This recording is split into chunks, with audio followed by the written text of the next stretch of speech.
Hello everyone, my name is Kristyn, and today, as Fairfax Media employees, you are here to engage in a 5-minute crash course regarding the use and impacts of social media on the productivity of this company, in addition to the significant issues that may or have already impacted upon our company, Fairfax Media. Now, I'm sure you all have your own idea of what social media is. You think it's Facebook, Twitter, Instagram, and Snapchat. Well, social media is actually defined as the technologies that are used by individuals, groups, and businesses to share information and opinions. Over the past decade, there has been a massive growth in the use of social media channels, mobile devices, and other technologies that have therefore resulted in a communication revolution. Social media can be broken down into 5 different platforms, with 3 of these used most frequently. The 3 most common platforms are web-based social networks, microblogs, and media sharing. Social media is currently used in the media industry through the likes of advertising and the promotion of products, as well as finding customer wants and needs through feedback and surveys via posts that are directly targeted for their aimed audience. One of the best examples of a company that demonstrates a thorough use of major social networks would be Netflix. Netflix uses a variety of social network platforms to promote themselves. They have multiple Facebook accounts in addition to several Instagram pages. They promote themselves on TV, through advertisements, and on websites, coupled with the promo deals they send to your email inbox, have made the introduction of Netflix to Australia a massive success. As of the 2nd of November 2015, the stock has gone up 0.03%. This is believed to be directly linked to their use of social media. If Fairfax Media used social media effectively, it would experience growth and improved productivity. While social media allows instantaneous communication, it also brings about a number of potentially detrimental issues. The first potential issue is that of privacy. Privacy protection is defined as being the basic ability to keep specific information private or restricted to a limited number of people. The 4 most common forms are physical, virtual, third-party, and legislative. The fact that there are so many pieces of legislation that refer to privacy show that it is extremely significant. Privacy is a critical element due to the potentiality of harm of the integrity and reputation of the company. Think back to the photo of 2012 Olympian swimmers Nick Darcy and Kendrick Monk. They were in the US and posed for a picture whilst holding guns in a gun store. Not illegal, it was completely harmless. Yet it caused an uproar and they were ordered to take down the photo due to a conflict in their contract, even though the photo was uploaded to Darcy's personal page.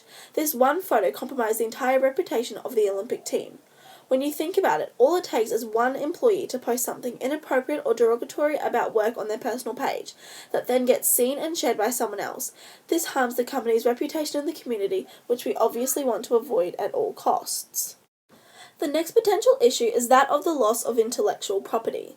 Intellectual property refers to the creations of the mind, such as inventions, literary and artistic works, in addition to symbols, names, imaginations, and designs used in businesses. Therefore, for us, it would be the use of our logos, all of our articles, in addition to the slogans that are spoken on our radio stations. The third potential issue is harassment. Social media makes harassment easy and somewhat distant. Harassment can be understood as being any form of behaviour that is unwelcome, unsolicited, unreciprocated, or generally repeated. The occurrence of harassment, and therefore the punishment for it, is covered under many laws because of its high significance. There have been many occasions where businesses have copped nasty comments and posts on their social media pages about them, which are detrimental to the business's reputation. The last potential issue that we are looking at that could arise as a result of using social media is defamation. Defamation is when one person publishes a false statement that tends to harm the reputation of the plaintiff. The plaintiff is basically the person that was affected by it. They've been defamed. Any act of defamation is covered under Australian defamation law. Out of those 4 major possible complications, defamation, harassment, privacy and security will be looked at in a little bit more detail. Over the past few years, Fairfax has had its fair share of defamation cases. Some of these went away quietly, some didn't. The most familiar one would be Joe Hockey's case.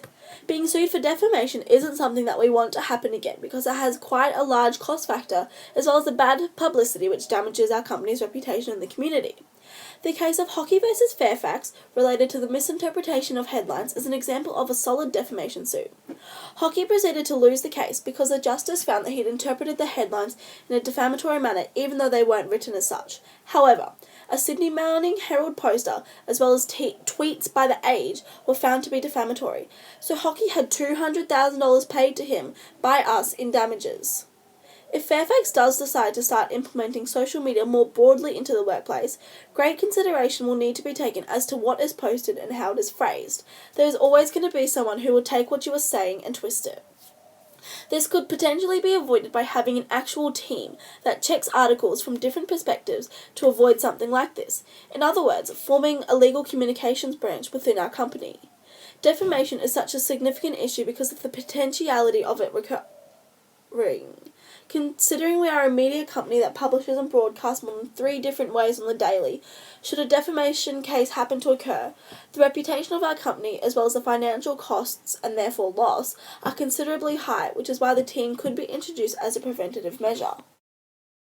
Secondly, harassment from consumer posts is difficult to avoid considering Fairfax Media is a media company that publishes through various media outlets through many countrywide newspapers. There are many different ways that a business could be a casualty of social media harassment. The most likely way would just be a derogatory comment posted by a disgruntled consumer. The company has to be careful about how we react as a result of this comment. Should we be in this situation, we would have to make sure we respond respectfully.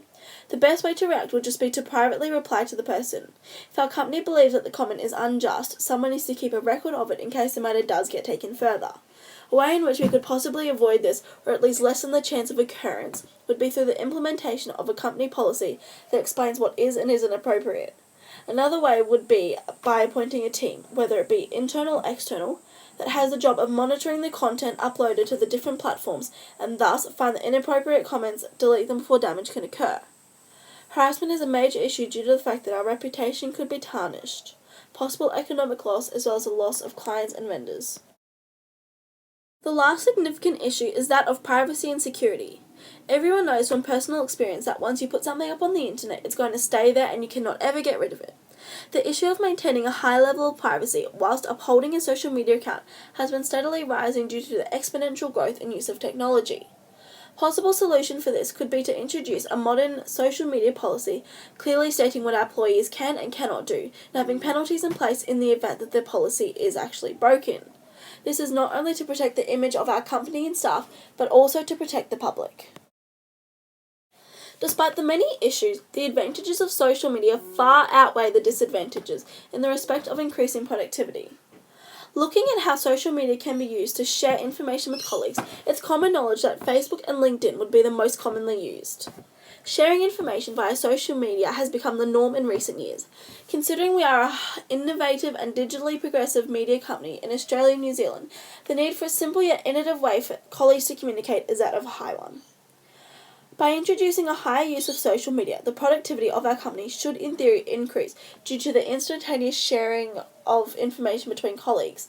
This could be achieved by regularly sharing information on a Facebook page that is followed by consumers. If social media was used in a more prominent way when building relationships with potential business contacts, the efficiency in which they were created and the strength of them would become higher. Bringing social media as the leading way of communication with said contacts would enable 24/7 immediate communication, despite geographical differences. Using social media as a faster way to communicate with the business contacts would improve the productivity of our company due to the gain of time, now that the communication is technology-based and people aren't leaving the office to go have lunch with clients and all that kind of thing.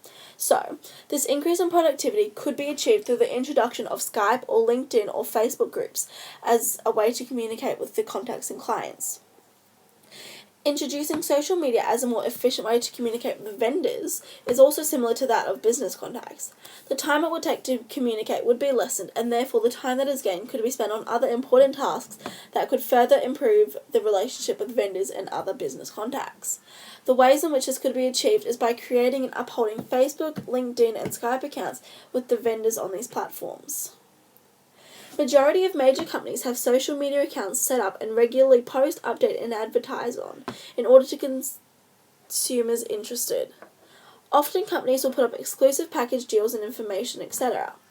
The fact that these companies have all this information available to the world show that it is a clever way to research potential competitors and how we could possibly stay above them. Increasing our social media presence could help us to find others similar to us and continue to grow and be better, which therefore increases our productivity. This can be achieved, again, by creating a Facebook page that allows us to look at others.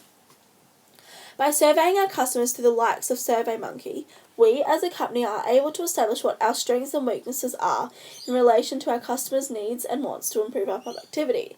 A recommendation would be to start using SurveyMonkey or websites similar to get this information back so that we as a company can focus on what the clients and customers want, rather than wasting our time working on stuff that they don't want. Now, after all of that information, it seems like there are a lot of negatives in regards to the use of social media for major companies, but the negatives are far outweighed by the countless positives. Obviously, introducing something this major and this brand new into a large workplace will have an impact on the productivity, but I believe that it would not be negative as long as the people are trained properly and are aware of the necessary policies that they will have to follow. After all of the research conducted for this little seminar, the productivity and therefore achievements of the company should and will, in theory, rise. Well, that's it. I hope that this presentation was enjoyable and that you take away the most important pieces of information. Have a good day. Meeting dismissed.